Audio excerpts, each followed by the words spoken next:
3 a.m. I'm supposed to be asleep, but instead I'm watching YouTube videos. I come across this Q&A posted by Elena Cruz, and she gets the question, what is some advice you would give your younger self? For some reason, this really made me think, what is some advice I would give my younger self?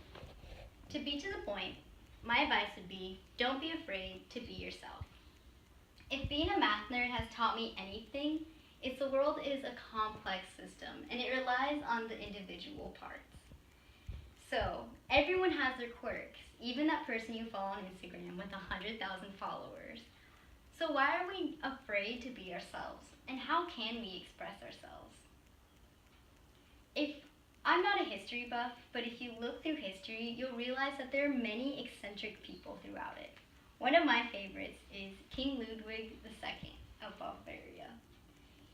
He was known for starting the building of Linderhof and the Neuschwanstein Castle. He is also known for sleeping during the day and staying up all night, as well as creating a table that can be lowered and raised so he didn't have to see his servants between meals.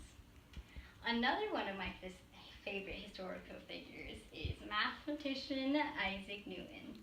He's not my favorite just because he invented calculus, but also because he had some very peculiar behavior. When he first published his book, he actually received a lot of criticism for it. And in particular, one of the mathematicians, he didn't care for his criticism. So he vowed to not publish another book until that certain mathematician was dead, and he actually held true to his word. I'm sure that we all know and love some quirky people. So why are we so afraid of being ourselves? For me, I think one of the things is a fear of what other people think of me. If I think back, I always enjoy the time where I'm actually true to myself versus when I'm just trying to fit in or be cool. Kurt Cobain said, I'd rather be hated for who I am than loved for who I am not. And isn't he kind of was Washington's cool boy? If I think back on some of my life experiences, I think an example of this would be when I did cheerleading in high school.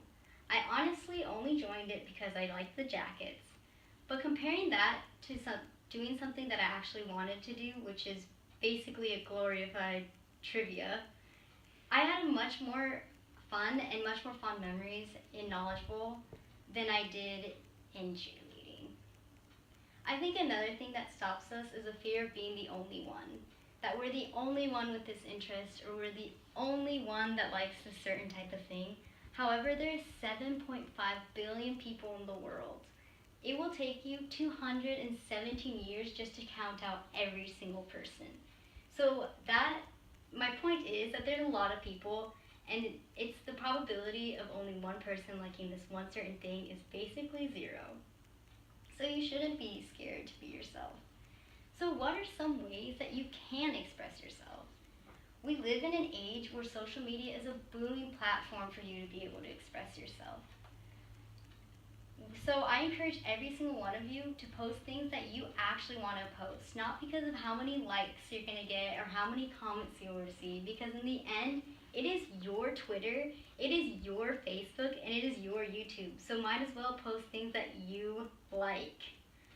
Another way I think we can express ourselves as individuals is by the clothes we wear. I'm sure we've all had second thoughts about an outfit because we felt it was a little bit too peculiar. But look at the fashion industry. It's full of some odd-fitting clothing and some odd clothing, and they're the fashion industry. They have a lot more weight in what's fashionable than some random person in your 10 a.m. class. So, I think we've all heard some sort of spiel like this. It sort of goes the same, and it's, you're unique, don't be afraid, be yourself. But we all just kind of take this information and throw it in the trash or in the back of our minds like SpongeBob. Maybe I should have been a little bit more unique in my speech, but I think hearing it from someone that you know or someone who you consider a peer is a lot more impressionable than just a teacher, a parent, or school speaker, or just some random person. As someone who's an avid social media user, I know that it's very easy to compare yourself to others. However, I think it's important for us to all remember that not everyone's perfect and each and every one of us is weird in our own way. As someone who's a people pleaser, I know people's opinions have weight. However, it's your life and it's much more fun when you can actually enjoy it. And lastly, I think I gave you some advice on how you can express yourselves, but in the end, you yourself only know yourself. So I think I would encourage every single one of you to reflect and figure out ways that you can embrace your uniqueness. So sometimes we kind of convince ourselves that we need the perfect timing. But being yourself, there's never a perfect timing because you wake up being you and you go to bed being you. So the perfect timing to be you is now.